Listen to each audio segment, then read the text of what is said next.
میرا ایک شاگرد ہے کراچی میں، اس کے ایک مسجد کے ساتھ ایک عورت تھی، وہ لڑکیاں سپلائی کرتی تھی، کس قدر بدترین کام۔ اس نے، میرے شاگرد نے اس عورت کے بیٹے سے دوستی لگائی اور اس کو میرے بیان کی کیسٹ دے دی۔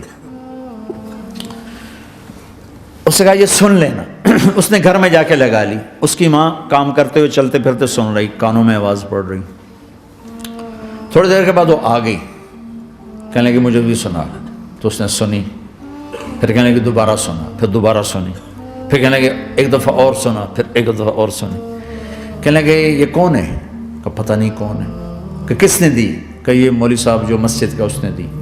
تو اس نے بیٹے کو لیا اور مسجد کے دروازے پر آ کے، لوگ تراویح پڑھ کے نکل رہے تھے، انہوں نے کہا میں یہاں کے امام سے ملنا چاہتی ہوں۔ تو آ گیا، امجد نام ہے اس کا۔ کہا مولوی صاحب یہ کیسٹ آپ نے دی ہے؟ کہا جی۔ یہ کون ہے؟ کہ میرا استاد ہے۔ کیا نام ہے؟ طارق جمیل۔ کہا اس نے کہا ہے کہ جتنے بھی گناہ کرو توبہ کرو تو قبول ہو جاتی ہے، تو میری توبہ قبول ہو سکتی ہے؟ تمہیں تو پتہ میں کیا کرتی ہوں۔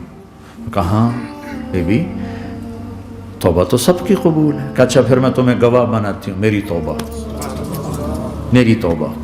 اور اگلے دن مسجد میں آنا شروع کر دی تراویح میں، اور دعا کرے یا اللہ اگر میری توبہ قبول ہے تو مجھے اٹھا لے، اگر میری توبہ قبول ہے تو مجھے اٹھا لے، اگر میری توبہ قبول ہے تو زور زور سے دعا کرتی۔ عورتوں کے اس میں جدھر عورتیں نماز پڑھتی تھی،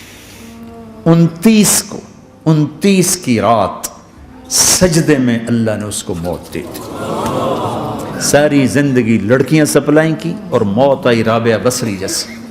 توبہ ایسی چیز، اے اللہ میری توبہ قبول ہے تو مجھے اٹھا لے۔ 29 کی رات سجدے میں اللہ نے اس کی روح کو قبض کیا۔ تو میرے بھائیو بہنوں، جتنا مجمع آپ موجود ہو، جتنا اس کے ذریعے سے سن رہا ہے، آج توبہ کر لو۔ پتہ نہیں نہ جانے بلا لے پیا کس گھڑی، پتہ نہیں رب کا بلاوا کب آ جائے، تو ہم توبہ کر لیں اور اپنے مالک کو راضی کر لیں۔ تو نیت کرتے ہو میرے ساتھ؟ سارے کرتے ہو نا؟